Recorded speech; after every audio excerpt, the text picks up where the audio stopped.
Hey guys, welcome back. Thanks for tuning in. Today what we're going to do is talk about my backpack. I have the Osprey Atmos AG65. It's a couple years old now. I like it. It's always done me quite well. There are a few things that I'll discuss that I like about it, and there's a few things that I'll discuss that I'm not overly impressed about. I'm just going to talk to you guys about some of the technical aspects of it. It comes in a couple different colors. I believe it's 3 colors. There are 3 different sizes: small, medium, large. They do carry a slight different amount. The small is 62 liters, medium is 65 liters, and large is 68 liters. They weigh slightly different, but anywhere from about 4.38 pounds to 4.92 pounds. So it's minimal in terms of small to large, but the size does matter. The frame is different, or different torso lengths, so it's important when you get one to go in and get sized. They do have a board that they put onto you, and they measure specific spots on your spine and your neck, and it'll determine the size that would fit best for you and where the hip straps will sit on your hip bones. So don't just go in there thinking you're a large or you're a small. Get sized, it'll serve you well. The AG stands for anti-gravity, and that has to do with the mesh system they have that sits against your body. It's full around the straps, all the way up the back and into the strap. It does keep it away from your back. You do tend to get wet spots where there are contact patches, but it's nothing in terms, this does work well in terms of air circulation. Now, while you're wearing the pack, they have something that's called a size on the fly type of a situation. And what that means is if you need more, I'll just lay the bag down, get this out of the way. It's a Velcro strap that you pull out, and it makes the pack fit bigger. Now, I could completely understand if you're wearing a parka, you go out in a t-shirt and you suddenly need to put on a parka.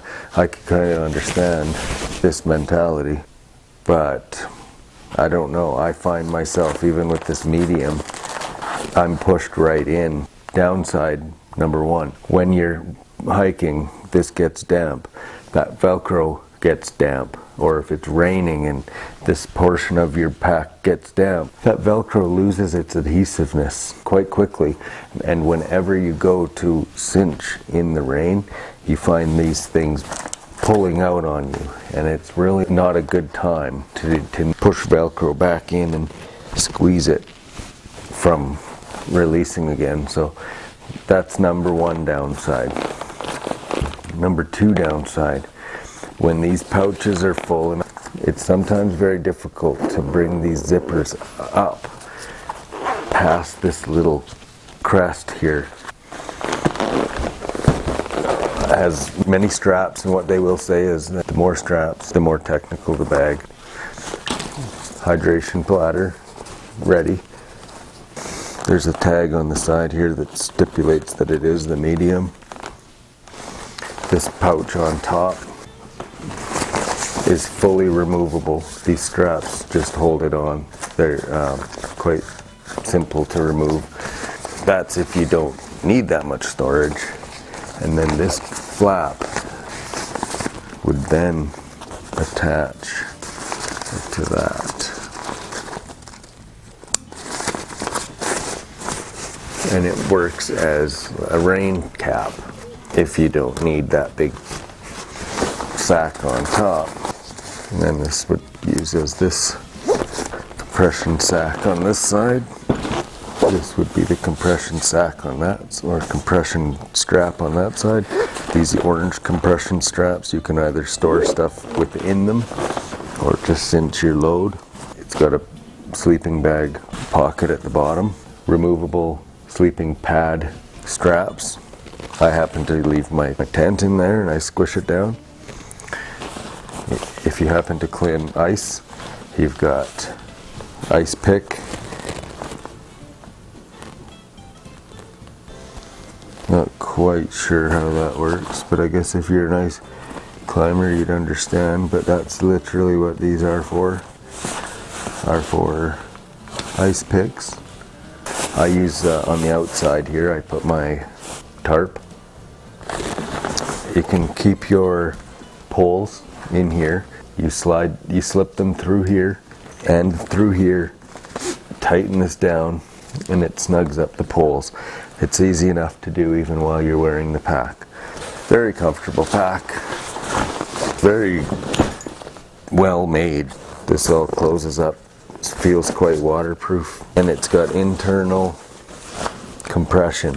So this here, you actually can loosen, unclip, keep that out of the way, untake all your stuff out, put it in, clip her down, and really cinch her down if you need to. And I recommend that whenever you go on a hike. The idea is for all your gear to stay where it is while you're walking. You don't want something working against you in any way, shape, or form. You don't want any momentum changes or switches, especially if you're walking on precarious ground or up something where it's difficult enough to even maintain your footing, or on a footbridge or just a log. You don't need anything swinging back and forth and swaying. So you always want to really make sure your compression straps are as tight as they can be. Any of your straps, they need to be snug. You need to have all of your center of gravity as close to you as possible. So snug everything up, everything that's supposed to be tight, tighten it, always doing up your compression strap. This top pouch actually has 2 areas of storage in it, and it's quite large, to be honest with you. There's this top pouch here, and it's more of a, almost like an envelope type pocket. You know, it's really not that deep. It's quite large, but it's not very deep. I can put my map in it. It has a little clip, little plastic clip. Wouldn't trust it with too much, but just to keep your keys on there so you don't lose them if this pouch opens. Then it's got the larger pouch here, which I've got a couple blankets in. Again, I guess it's fairly waterproof. I wouldn't leave anything too valuable within this uncovered in a rainstorm, but it holds quite a bit. Again, this mesh pouch opens up nicely, so you can use the drink pouch as storage, more so between camps, because this is much more difficult to access with the pack on. Or you can turn it and use the same mesh, just sewn in 2 different fashions, to access it while you've got the pack on with your opposite hand reaching across. Yeah, these straps, of course, as I mentioned, are completely removable if you don't have a sleeping pad or any need for those hanging off your pack. I carry my bear spray on the front pouch of mine, and my bear bell, my watch. These Velcro dots are the opposites to the camcorder that I stuck on there and then strapped on with this elastic band. I put my drink hydration pack magnet on this little crossbar here that goes across my sternum. I've got this GoPro mount that I'm interested in looking at using soon, if not definitely next summer.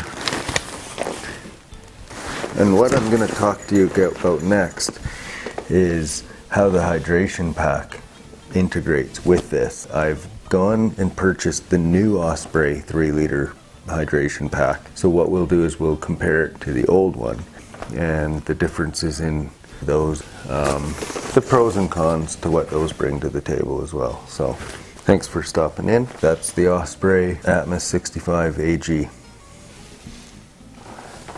Now what I'm going to show is these straps that you can see right here, but it's called a load shifter. And what that does is it takes the load, see how you can, and it'll pull that forward.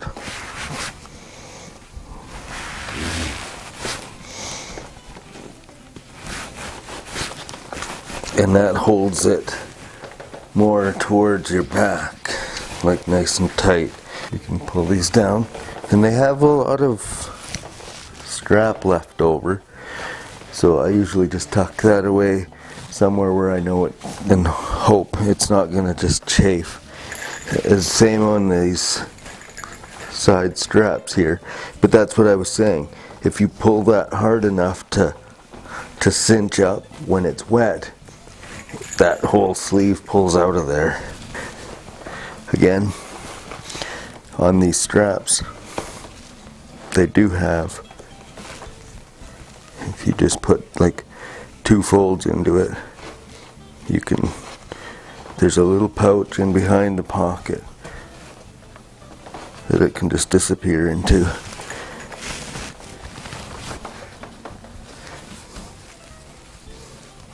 Just disappear. Whoa.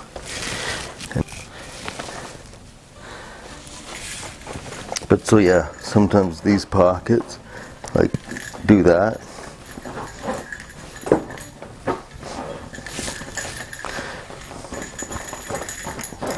And you kind of have to abuse it a bit to make it work. So anyway, that's the Osprey Atmos AG 65 liter pack.